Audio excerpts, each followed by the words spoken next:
Hello, everyone. My name is Shola Abulu. I'm the principal consultant of Shola Abulu and Associates. We are a strategy and communications consulting and training firm dedicated to enable business brands to achieve their desired objectives through strategic communications, organizational effectiveness, and reputational risk management. So we have been doing a series on crisis management for a while now, and I've done, I think, the role of, so all of them are like the role of this in crisis management.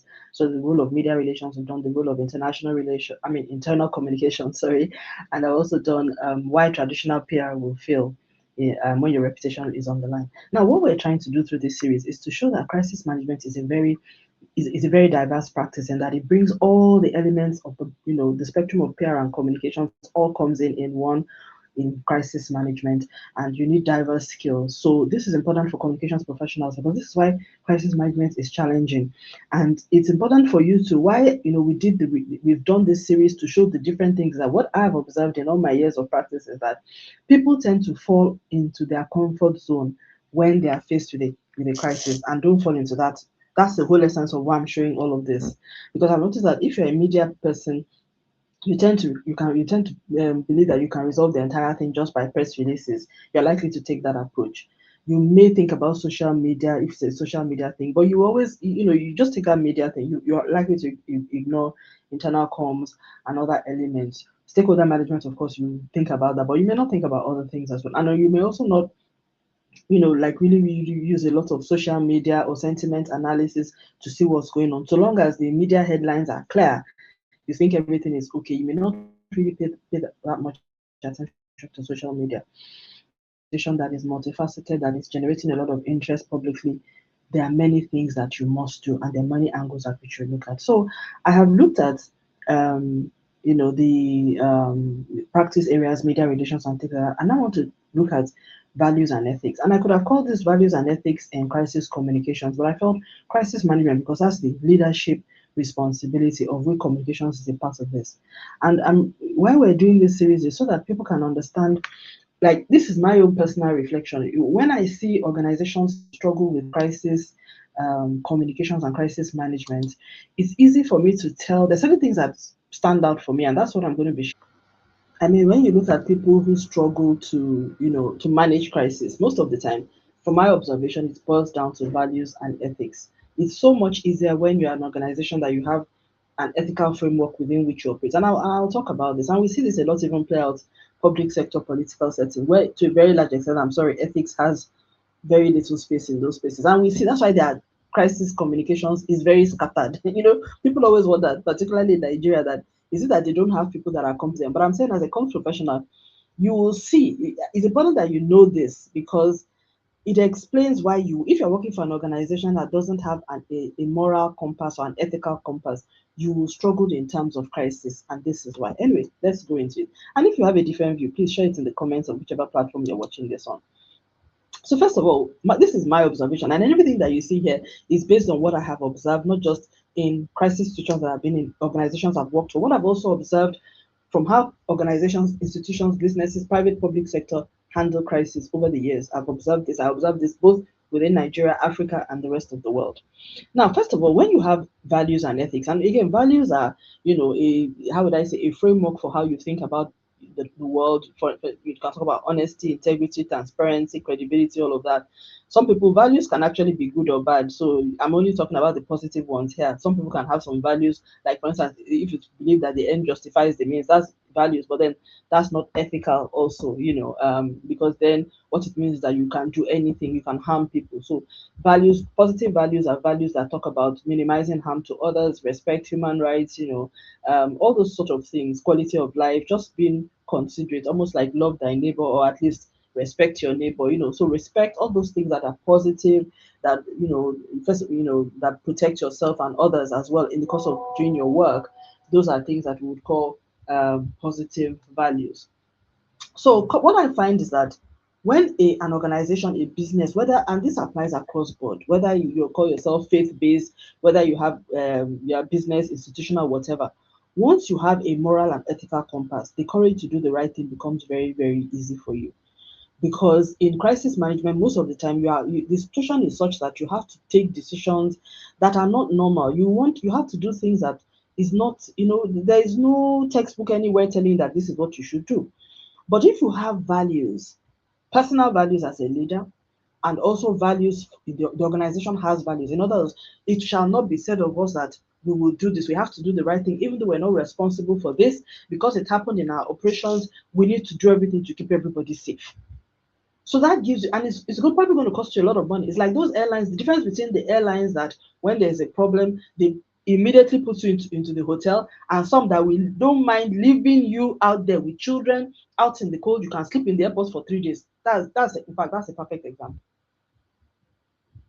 There are some organizations you work for, the frontline staff, front desk staff will know that our superiors, based on the values we have as an organization, we cannot keep these people here. The people coming for the next flight or cannot come and see this. This is bad for our brand. So they will just put them in the hotel first night, even before they get instructions from the following day. It's already laid down in their procedure. So they know how to manage issues as they happen because there's ethics, there's a value, there's a norm. But those ones that don't have ethics or values, there's no framework for it. The courage to do the right thing, which is put the people in the hotel if it was your fault, something happened. Why would you leave them spending 24 hours in your lounge? So nobody's able to do the right thing. So the integrity of that organization is most visible during an issue or a crisis situation. But when you have those ethics and those values, it gives leaders, even frontline staff, the confidence to make difficult decisions, even when it may be costly to do so or popular to do so. Am I making sense? I think I'm communicating.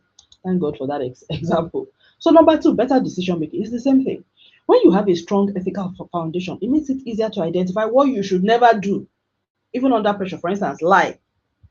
If you have a policy that against untruthfulness, non-factual misrepresentation of information, then you know that even when something happens and it's a very difficult and complex situation and you rather not have it, like out in the public domain, you know that what you cannot do is lie. So telling a lie is off the table. So it's either, is this something we can talk about publicly? If we talk about it publicly, what can we say? But then you're not lying. But what I see is people confidently putting themselves out there and telling lies. And I'm like, in this 21st century, you have the confidence to do this.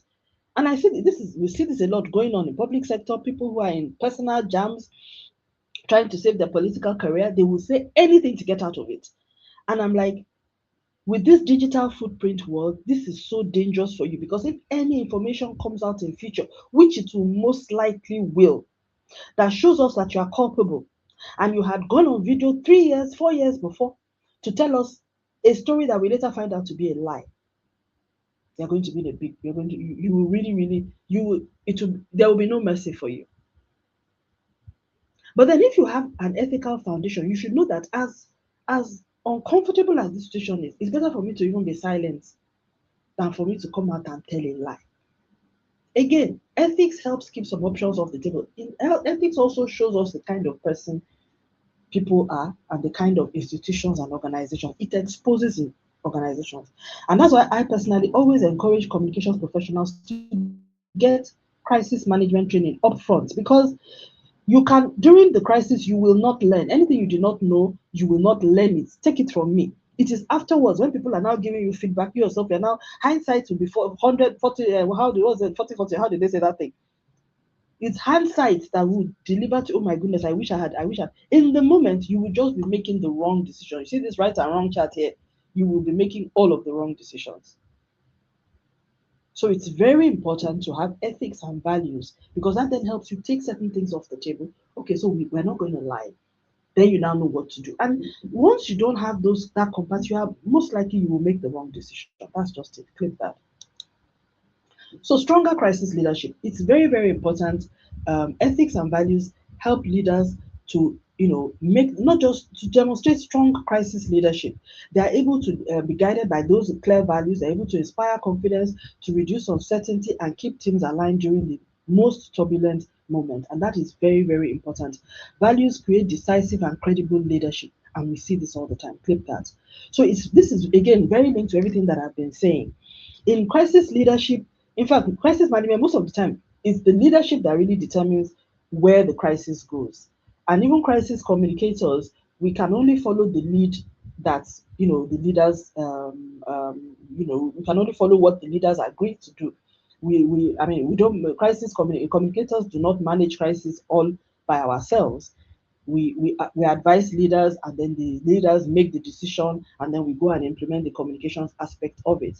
But why I always center on communications professionals getting training and not waiting for the organization to train them is because most of the time it is only us that proactively get that training, except you're working for oil industry, those kind of industries that proactively know that, inherently know that they need to get crisis management training. And even when they get crisis management training, they're getting training on the operational side of things. They're not getting training on the communications or media or reputation management side of things. That is still our responsibility. So you have to get that training so that when the time comes, you are able to advise them against taking actions that will impact on reputation negatively now or in the future. Remember that that future lens is the most important thing in crisis, not just getting out of the trouble now. Because again, like we say, the internet does not forget.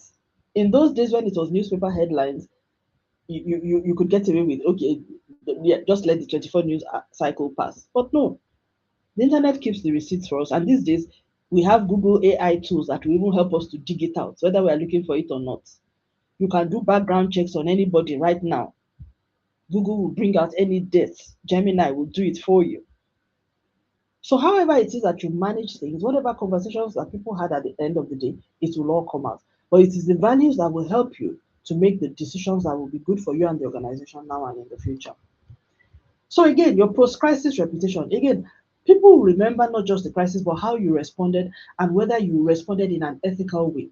An ethical response strengthens reputation, while poor decisions leave lasting damage. The focus here is on the decision making and the communications as well. In fact, both of them are linked because the decisions you make, if it's a poor decision, then we'll have to communicate it. So at the end of the day, and it's very important because you can't, if you are handling a communication a crisis poorly, it will show in your communications response, it will show in your messaging, it will show in your stakeholder engagement, it will show in the choices that you make in terms of what you do, how you show up. I gave an example in the other video of how, in the public sector in Nigeria, there was a crisis situation. People were going on a condolence visit. They chose to go with a campaign vehicle, which was so totally out of place. Even up to now, we still continue to see those missteps.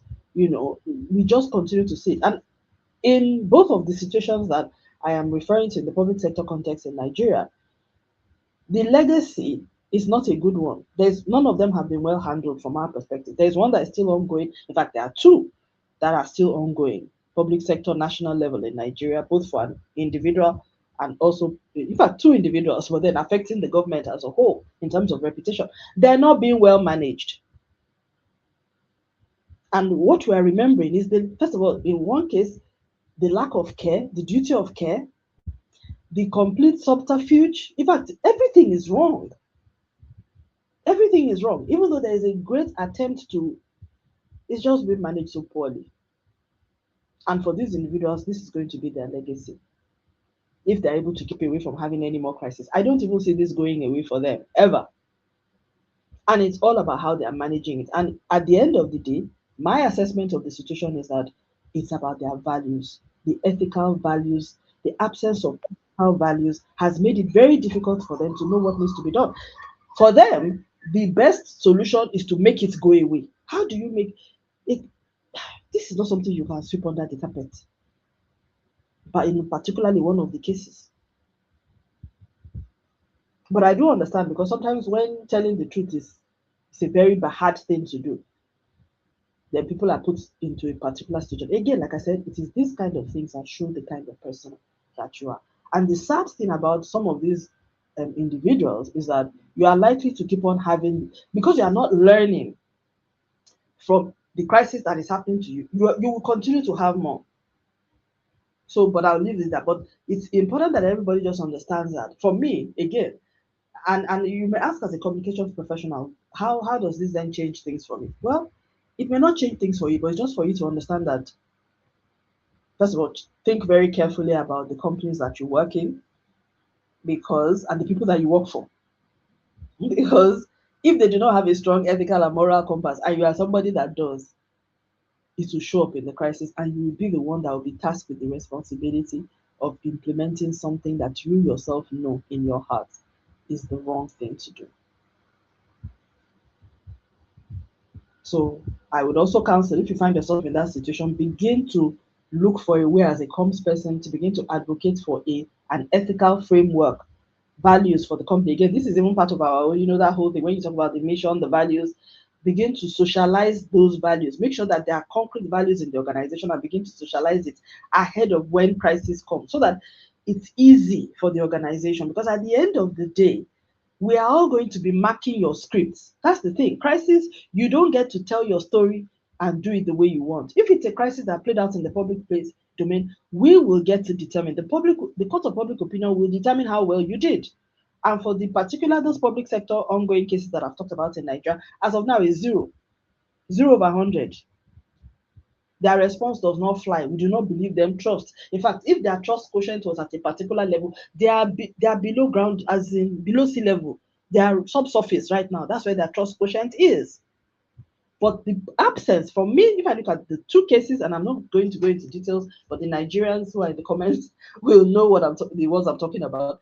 In these two cases involving public sector officials in Nigeria at the moment, the problem is ethical. This is about values and ethics.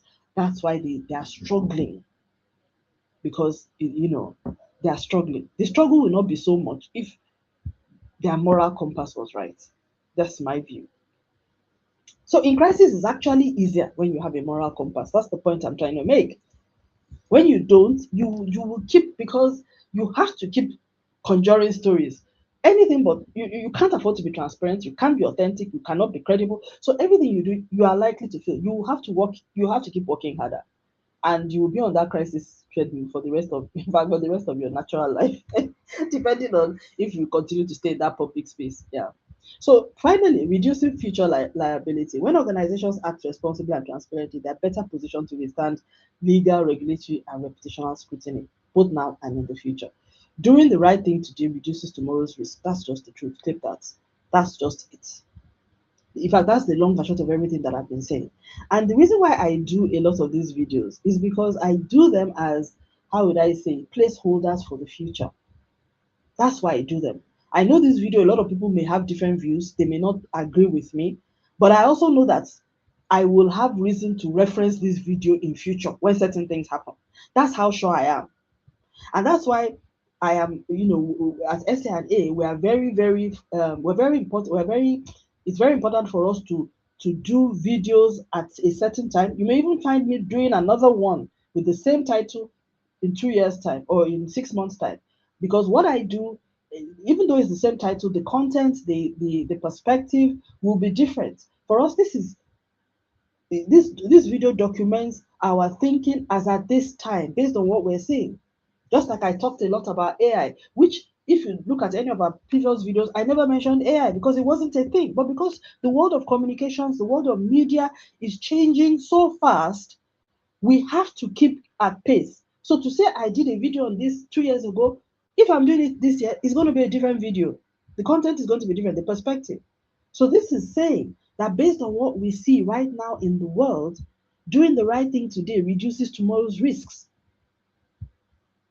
And as communications professionals, you need to send that message very strongly, particularly if you're in the public sector space, institutional space, faith-based, NGO, institutional. Let people know that what you are guarding against is not just the problem of today, but the liability of tomorrow. So number 6, setting the right example. Every crisis becomes a case study. That's just the truth. People like me are out there in the public domain waiting for you to do the wrong thing so that I can put you on my list of how not to manage a crisis. Your actions can become a benchmark for responsible crisis leadership or a cautionary tale for how not to communicate in a crisis. Choose which side you're going to be on. Click that. Others will learn from the outcome of your response. It's the truth. Just like I'm learning. I'm learning in class. We're going to be in class on the 30th of July talking about issues and crisis management. We're going to be taking all these case studies. The case studies that I was not able to name here, I will name it in those courses. We will trash it. We will discuss about it. We will talk about the right and the wrong of it, how they made it. And if there's anybody from the public sector in there, which I hope there will be, we will talk about what they can do differently. And for me, the thing is, as a communications professional, these things are doable. But the point is, like I said, which is why I have to be. I thought about it. I said I can't do a series on crisis management and not talk about ethics because I've noticed that some people, anything but the truth, they are not ready to put a mirror in front of themselves and say I messed up. And in crisis management, sometimes it requires you to do that. And it seems counterintuitive that why would I acknowledge that I did? But you don't know, you will gain trust and credibility for it. It will even give you more grace.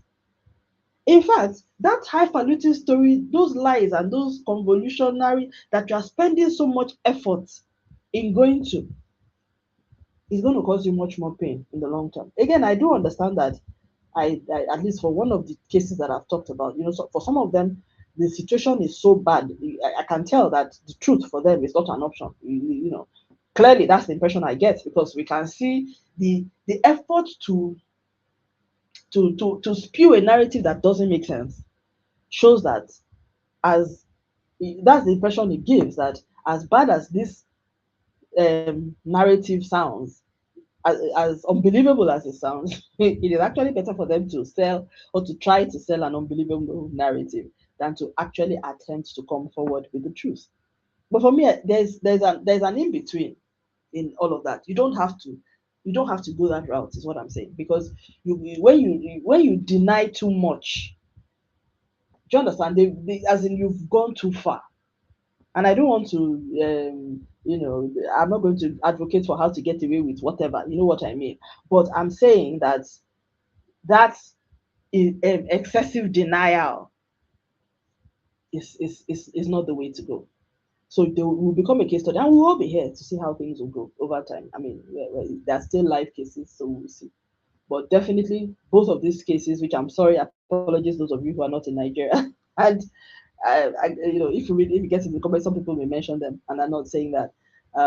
These particular cases are not the right examples. And so there are there are some case studies. I think one that I would say is a good case study for um, managing crisis, and is the landmark demolition case study, which I have done some videos about in the past. And if you check some of the trail, you can see some of our videos. You can see that was something that played out in Nigeria 2024. It was really well managed, and they have become a case study for me, like a personal case study of and a benchmark for how to respond to a complex crisis, even when something happened that wasn't necessarily your fault, and you are faced with somebody, the forces against you are much higher, far more influential. They have all of the power in the world, but you still own your narrative. You stay true to your conscience. You protect your workers, your business as much as possible. You tell your own story. You're not being argumentative. You're not being aggressive. You are complying as much as possible, even under very difficult circumstances.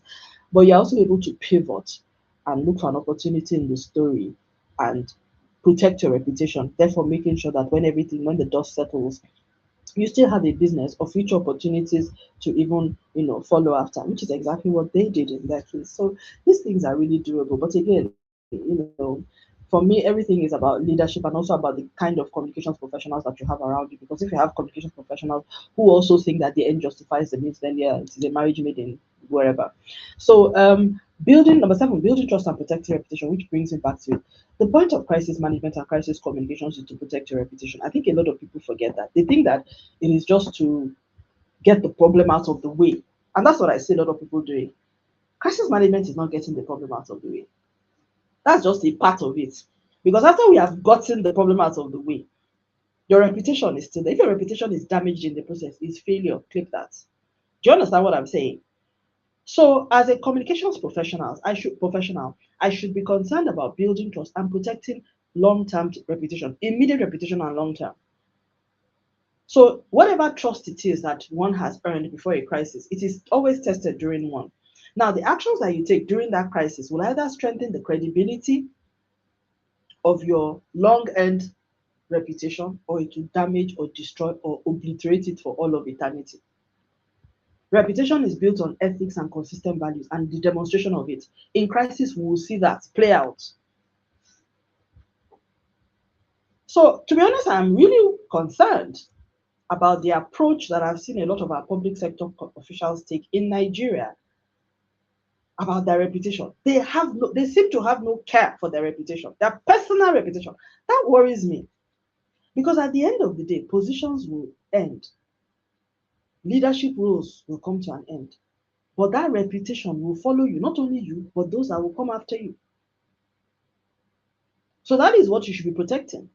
And as a communications professional, that is what we are supposed to be protecting as well.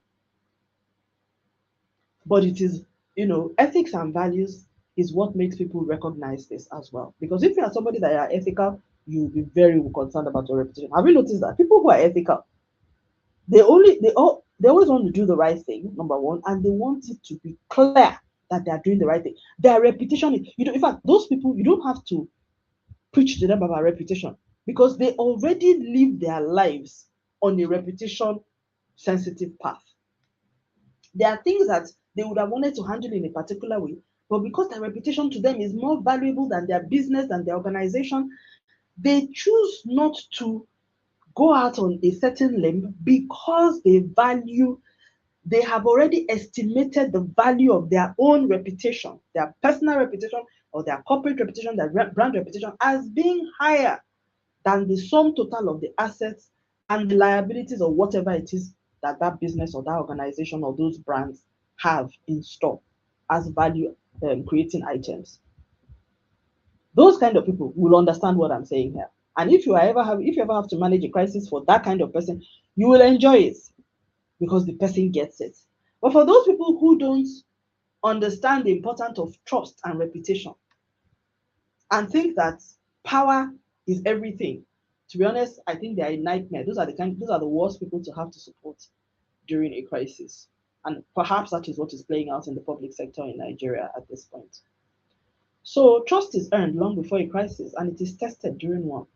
So right now, some senior public officials in Nigeria, they're having, their trust, public trust, and their personal reputation is being tested. To some extent, the government zone too is on the line.